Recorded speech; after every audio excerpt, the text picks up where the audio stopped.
Сайн байцгаана уу та бүхэнд олон улсын амьдралд басан үйл явдлыг томилох хүргэе.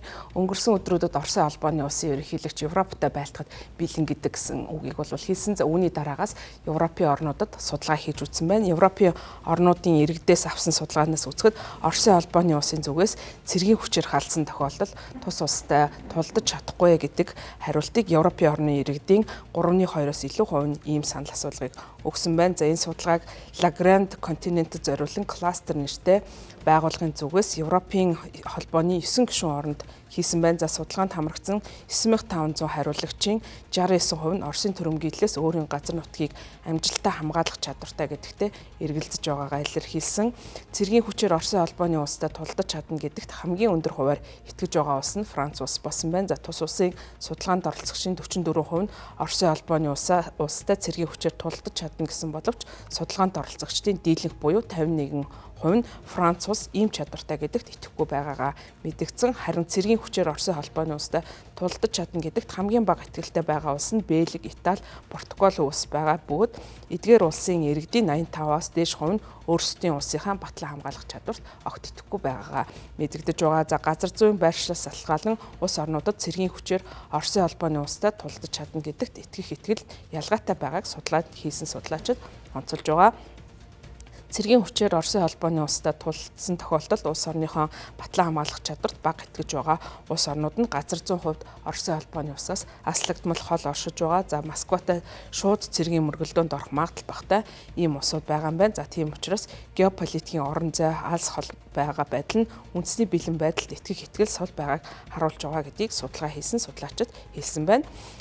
Европчуудын хувьд Америкийн нэгдсэн улсын дэвшүүлсэн энхийн төлөвлөгөөнд ямар байр суурьтай оролцоо одоогийн байдлаар хараахан баттай тодорхойлж чадаагүй байгаа. За тэгэд Украинд аюулгүй байдлын хувьд бол урт хугацаанд үргэлжлэх баталгаа шаардаж байгаа. За энэ нь бол эргээд Европын аюулгүй байдалд шууд нөлөөлнө гэж харж байгаа учраас энэ одоо аюулгүй байдлын баталгаад гол анхаарлаа хандуулж байгаа. За Европын холбооны зүгээс зарим тохиолдолд холбоо барих бүс нутагт бол цэргүүдийг байрлуулах боломжтой гэж мэдээлэл өгсөн. Гэхдээ энэ талаарх мэдээлэл дэлгэрэнгүй гаргаагүй. Украинд цэргийн хүч хэрвээ байрлах юм бол нөхцөл байдлыг улам хурцдган гэдгийг Оросын холбооны улсын зүгээс үзэж байгаа. За тийм учраас Оросын гадаад хэргийн яам энэ 7 хоногт Францын хувийн цэргийн компаниуд Украинд байгаа. За энэ явдал нь Францын зэвсэгт хүчний яамны холбооны операторууд болж байгаа явдлыг Москва Оросын эсрэг дайсансан үйл ажиллагаанд Франц улсыг шууд оролцсон гэж үзэн. За үүний үр дүнд эдгээр компани нь Оросын холбооны улсаас ямар нэгэн халдлага давталгаа хийсэн тохиолдолд хууль зүйн ёсоор тус одоо улсын бай болох боломжтой гэдгийг мөн анхааруулсан байна.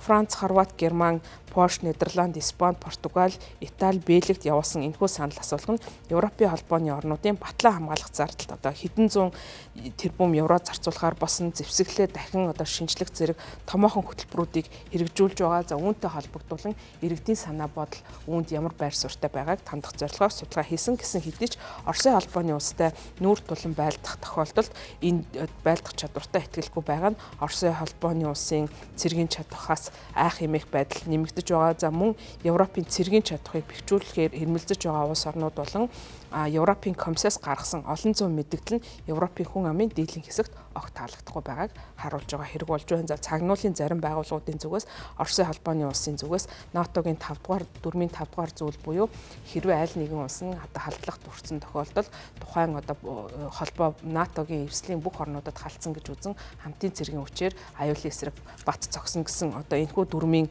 зүйлтэй болвол Оросын холбооны улсын зүгээс энийг туршиж за энд нь бол сорилт учруулж магадгүй гэж анхааруулж байгаа. За тийм учраас Европын холбооны орнууд энэ одоо 10 жилийн эцэс гэхэд төрөмгийллийг зогсоох зорилгоор зэвсгийн үйлдвэрлэлээ нэмэгдүүлэх цэргийн худалдан авалтаа огцом одоо бас нэмэгдүүлэх ийм бодлогыг хэрэгжүүлж байгаа. Гэвч бол энэ бодлого нь ард иргэдэд төдийлөн сайн ойлгогдож чадахгүй байгааг санал асуулгаас харж болохоор байгаа. Гэвч судалгаанд Европын холбооны гишүүн нэг улс нь Оросын холбооны улстай дангаараа тулдах шаардлагагүй. За мөргөлдөөн шууд цэргийн дайлалт биш харин хосолмол дайны хэлбэрээр өрнөх магадaltaй гэдгийг мөн тооцоогүй шууд одоо тулгарх байдлаар асуултыг асуусан гэдгийг мөн судалгаа хийсэн судлаачид онцолж энэ судалгааны үр дүнгээ танилцуулсан байна.